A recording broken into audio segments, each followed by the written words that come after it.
Hello everyone. सो आज हम solve करेंगे प्रॉब्लम रोटी लीड कोड का। जो आज की प्रॉब्लम है वो है sorted array by increasing frequency.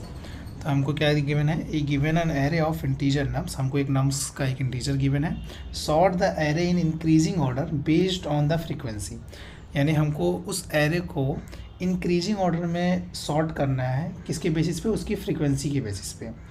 Frequency मतलब कौन सा एलिमेंट कितनी बार आ चुका है उसके अंदर, तो उसके बेसिस में हमको उसको इंक्रीजिंग ऑर्डर में सॉर्ट करना है। इंक्रीजिंग ऑर्डर मतलब क्या हुआ, सबसे छोटा, फिर उससे बड़ा, फिर उससे बड़ी सबसे कम फ्रीक्वेंसी, फिर उससे ज़्यादा किसकी है, फिर सबसे ज़्यादा फ्रीक्वेंसी। इस तरीके से हमको उसको सॉर्ट करना है।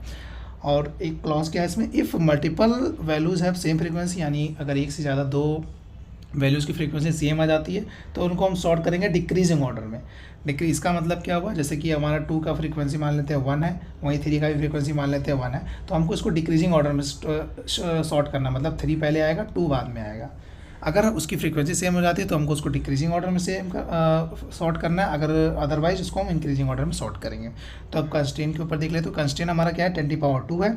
10⁻2 मतलब क्या हो, हमको पता है कि 10⁸ जो हमारा 1 सेकंड होता है, तो यानी 10⁻2 × 4, यानी ये जाके इक्वल टू 1 सेकंड होगा। मतलब हमारी इस कोड मतलब हम जो भी अप्रोच सोचे या जो भी हम कोड कर रहे हैं उसकी maximum complexity big of n⁴ से लेस ही होनी चाहिए, अदरवाइज वो TLE दे देगा। यानी इसकी एक्सपेक्टेड कॉम्प्लेक्सिटी क्या है, बिग ऑफ n⁴।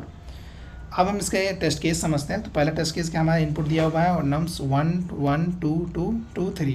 तो अगर हम इसका एलिमेंट ऑफ फ्रीक्वेंसी का डायग्राम बनाएं तो एलिमेंट हमारा 1 2 3 है, और 1 के करस्पॉन्डिंग फ्रीक्वेंसी क्या है, 2 है, 2 के करस्पॉन्डिंग इसकी फ्रीक्वेंसी 3 है, और 3 के करस्पॉन्डिंग इसकी फ्रीक्वेंसी क्या है, 1 है। सो हमको क्या करना था, फ्रीक्वेंसी के बेस पे हमको एलिमेंट को सॉर्ट करना था। तो फ्रीक्वेंसी और किस ऑर्डर में सॉर्ट करना था, इंक्रीजिंग ऑर्डर में। तो इंक्रीजिंग ऑर्डर मतलब सबसे कम क्या है, 1, मतलब इस 3 की फ्रीक्वेंसी सबसे कम है तो 3 सबसे पहले आएगा।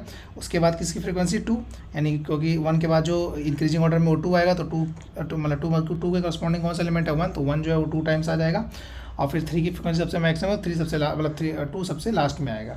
तो ये 2 कितने टाइम्स आएगा, 3 टाइम्स, मतलब जितनी फ्रीक्वेंसी है उतने टाइम्स वो फैक्टर में पुश होगा। सेकंड एग्जाम्पल समझते हैं। इस यहाँ पे 2 3 1 3 2। तो इसकी फ्रीक्वेंसी अगर हम देखें तो 1 की करस्पॉन्डिंग 1 फ्रीक्वेंसी है इसकी, 2 की करस्पॉन्डिंग 2 फ्रीक्वेंसी है, 3 की करस्पॉन्डिंग 2 फ्रीक्वेंसी है। तो सबसे कम फ्रीक्वेंसी किसकी है, 1 की, तो 1 सबसे पहले आएगा। उसके बाद किसकी है, उसके बाद 2 और 3 की फ्रीक्वेंसी क्या सेम हो गई। अगर फ्रीक्वेंसी सेम हो गई तो हम क्या करेंगे, एलिमेंट के डिक्रीजिंग ऑर्डर में हम सॉर्ट करेंगे। यानी जो बड़ा वो पहले आएगा, तो 3 पहले आएगा और 2 बाद में आएगा। तो इसका सिंपल सा अप्रोच हमारे सबके माइंड में जो आता है, हम क्या करेंगे कि नंबर और उनके मतलब नंबर और फ्रीक्वेंसी क्या करेंगे, हम मैप बना लेंगे। कौन सा मैप बनाएंगे, यहाँ पर 2 ऑप्शन होते हैं, एक अनऑर्डर एक ऑर्डर मैप। मतलब तो हम क्या करेंगे, अनऑर्डर मैप लगाएंगे, क्योंकि मैप में जो होता है वो सॉर्टिंग ऑलरेडी कर लेता है, बल्कि हमको यहाँ सॉर्टिंग की कोई ज़रूरत नहीं है। तो हम क्या यूज़ करेंगे, अनऑर्डर मैप यूज़ करेंगे। तो एक बार हम कोड देख लेते हैं इसका। तो बेसिकली ये हमारा कोड और ऑर्डर में हम क्या करेंगे कि वैल्यू पेयर, यानी सबसे पहले वो वैल्यू मतलब एलिमेंट कौन सा है, उसकी फ्रीक्वेंसी कितनी, यानी हम एलिमेंट और फ्रीक्वेंसी को स्टोर कर रहे होंगे। हमने क्या किया कि ये फॉर लूप लगाया, अब जो भी एलिमेंट था उसके करस्पॉन्डिंग जो भी फ्रीक्वेंसी थी हम उसको इंक्रीज करते गए।